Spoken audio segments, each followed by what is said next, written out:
The city of Portland says a hotel that uses taxpayer dollars to house asylum seekers is infested with rodents and cockroaches. Good evening, everyone. I'm Brian Yacono. And I'm Amanda Hill. News Center Maine's Chris Costa has been digging into this story for a while. And Chris, when you hear the details on this, you kind of wonder how this could have been allowed to happen. Well, and it's very complicated, but we're going to start at the beginning. You might be familiar with this term general assistance. It's money that cities and towns use as a last resort to help people cover their basic needs, including food and shelter. Bottom line here, taxpayers from all over the state have been paying for this one hotel in Portland to house immigrants in cockroach-infested rooms.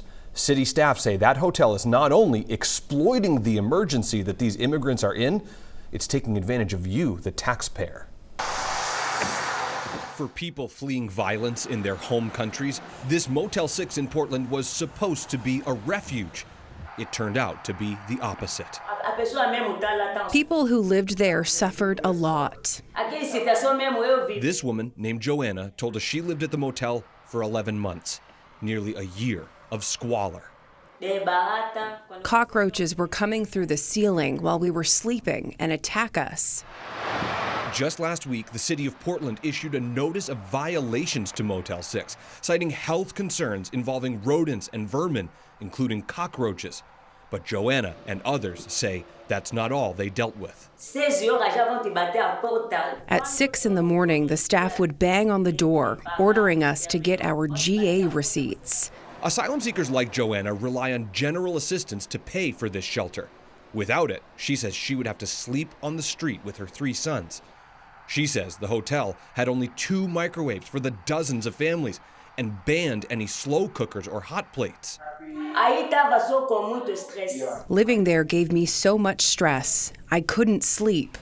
And that stress is now pinching the city of Portland. In 2020, the hotel started charging as much as $6,450 per room per month for GA.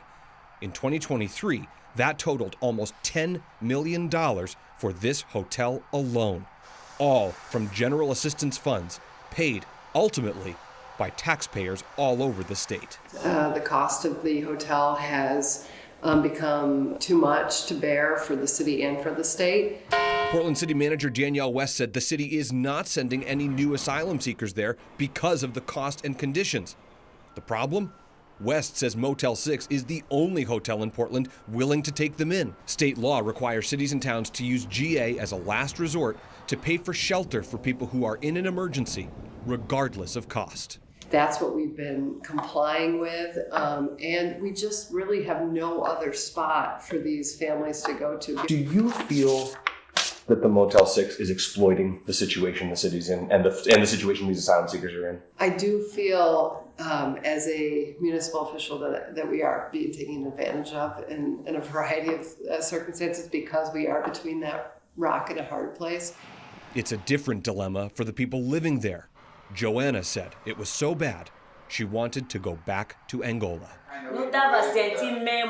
I didn't feel like I was in America.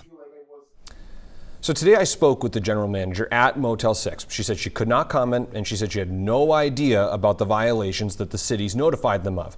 She urged us to reach out to corporate. We did. They said they're working to understand the situation more.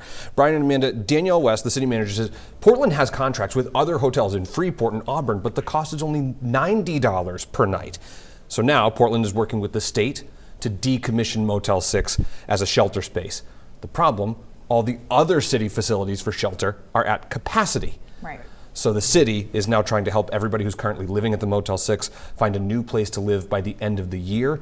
The motel has to fix the violations by July 1st. Just a reminder of how complicated these situations are. And the big takeaway from the city was we're at capacity, and this is not money that is given to asylum seekers. Frankly, it comes from everybody else who pays their taxes.